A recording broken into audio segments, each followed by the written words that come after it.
Et puis ce n'est sans doute pas une priorité du gouvernement, mais il va falloir trancher en Conseil de défense sanitaire ce matin. Le cas du tournoi des 6 nations sera abordé. À moins de 2 semaines du début de la compétition, alors Simon Rubin, on va poser une question toute simple. Doit-on autoriser le 15 de France à jouer le tournoi ? Oui, c'est une question qui sera posée en Conseil de défense. Alors au ministère des Sports, il faut dire qu'on n'est pas rassuré parce que la France doit aller en Irlande mi-février.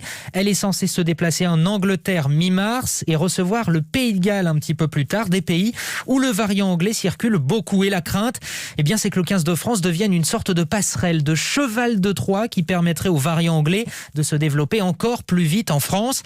Mais évidemment, interdire de déplacement les Bleus ou bien refuser d'accueillir leurs adversaires aurait de terribles conséquences. Pour le rugby, d'abord, économique, la fédération se priverait des 17 millions d'euros de primes de participation au tournoi. Et puis, conséquences pour le sport en général.